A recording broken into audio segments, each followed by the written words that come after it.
경남 지역으로 눈을 돌리고 있는데 아시다시피 앞에서도 말씀드렸지만 롯데 같은 경우에는 경쟁에 밀려나 있습니다. 그렇기 때문에 부산의 연고지인 부산 강서구에 2천억 원을 들여 지금 물류센터, 즉 풀필먼트 센터입니다. 이 풀필먼트 물류센터를 짓고 있습니다.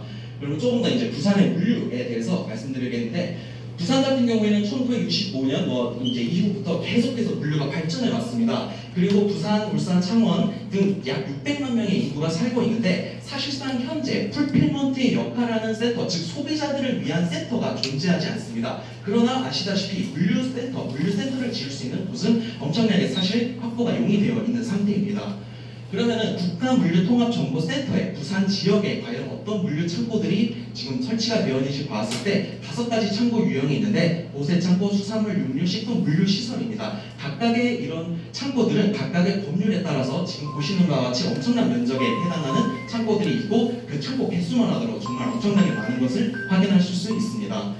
그리고 이제 또 보세창고가 조금 생소하실 수 있어서 보세창고에 대해서 말씀드리자면은 사실 외국 화물을 보관하여도 관세를 부과하지 않고도 물품을 보관할 수 있는 건데 나중에 국내에 옮겨졌을 때 세금을 부과하는 것입니다.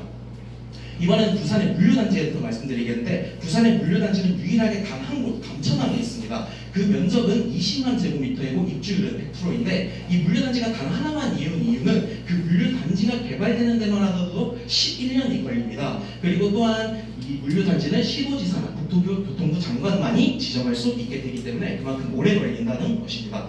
그러면 회손이 정비사업 저희가 뭐가 다른지를 살펴보겠습니다. 아까도 말씀드렸다시피 부산의 총 면적만 하더라도 43만 제곱미터입니다. 앞에서 보셨던 감천항 물류단지의 면적은 20만 제곱미터인데 그 2배가 넘는 면적입니다. 그리고 이미 부산에는 물류창고가 많이 있지만 부산, 울산, 경남 모든 지역을 도맡는 이 맥도의 위치는 사실 풀필먼트 센터로 엄청난 좋은 위치에 있다고 말씀드릴 수 있습니다.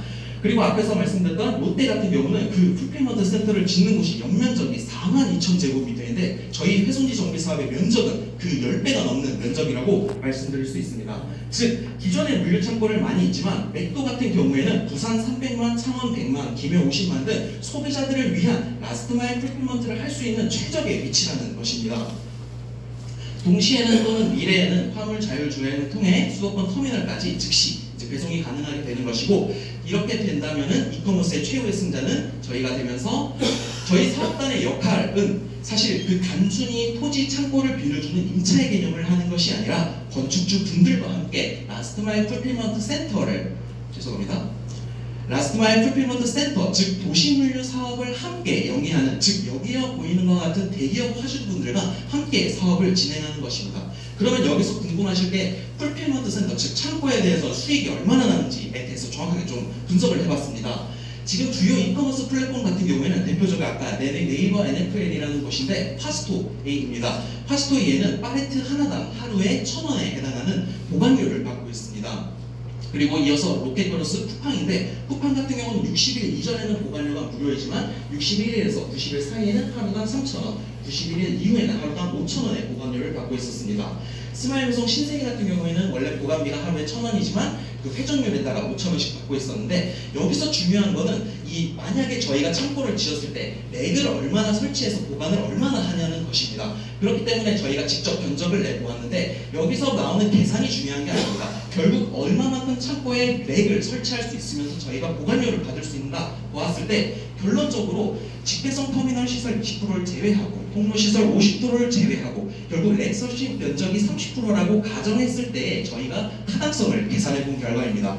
만약에 500평의 대지가 있다고 가정을 하고 연면적, 즉 지하 400평, 지상 1층 300평, 지상 2층 300평을 지었을 때 지금 총 그 보관료 2,000원을 계산했을 때만 하더라도 2억 7,050만원, 즉 이걸 평으로 나눴을 때 약 평당 54만원, 월 한 달에 54만원, 즉 만약에 보관료, 공시율 그리고 위치에 따라 또한 아까 말씀드렸던 오토스토어 같은 거를 설치하게 된다면 앞에서 말씀드린 평당 35만원에서 110만원까지가 충분히 가능하다고 저희는 타당성을 보고 있다는 것입니다.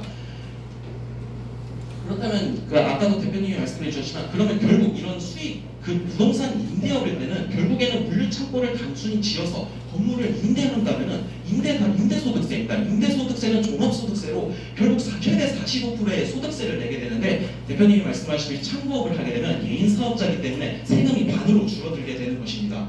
결국 여기 계시는 훼손지 정비 사업을 진행 중인 토지 소유주 분들을 결국 이 5가지로 나누어지게 되는 것입니다. 토지를 매매 또는 증여하고자 하는 분, 물류창고를 건축하고 매매 증여하고자 하는 분, 물류창고를 병영을 하다가 이후에 매매 증여하고자 하는 분, 그리고 물류창고 사업을 계속해서 같이 진행하고자 하는 분, 그리고 물류창고를 개인 사업에 이용하고자 하는 분, 이렇게 5가지 분류로 저희가 나눠지고 있는 것을 볼 수 있는데, 결국 훼손지 정비 사업의 문제점은 창고의 기능을 제대로 하지 않는다면 제조업 도소매업을 다시 하게 되는 것입니다. 그렇기 때문에 이는 건축법 용도 위반으로 결국 물류창고의 기능을 모든 갖춘 물류창고를 만들어야 되는데 5분들에 모두 해당되는 게 결국 세금입니다. 그러면은 이번에는 세금에 대해서 조금 더 자세히 말씀드려 보겠습니다. 부동산 개발을 하게 되면은 이렇게 세금이 나오는데 취득시, 보유시, 양도시 이렇게 총 6가지 정도의 세금이 부과가 되는 것을 알 수 있습니다. 즉 토지에서 세금, 양도소득세, 근저당을 제외하면 진짜로 자기가 가지고 가는 자기 자본 부분은 사실 일부분에 불과합니다. 하지만 사는 사람들은 이 전체의 자본을 부담하고 사야 되는데 사실상 그건 엄청난 액수입니다.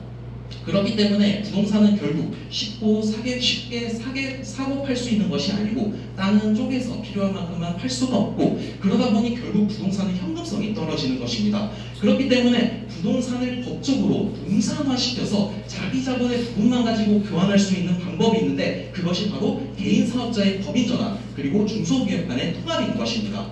이게 바로 조세특례제한법 32조에 나오는 2월 과세에 해당하는 부분인데, 개인 사업자가 부동산을 현물 출자하게 되면 법인이 이때 개인 사업자가 법인의 그 현물 출자할 때 양도소득세를 내는 게 아닙니다. 법인이 이후에 나중에 법인이 양도를 할 때 법인세로 부과를 하게 되는 것인데, 중소기업 간의 통합도 개인 사업자의 통합과 거의 마찬가지 방식으로 중소기업들이나 개인 법인이라든지 개인 중소기업들이 합해져서 부동산을 현물 출자하게 되면 양도소득세가 이월되게 되는 것입니다.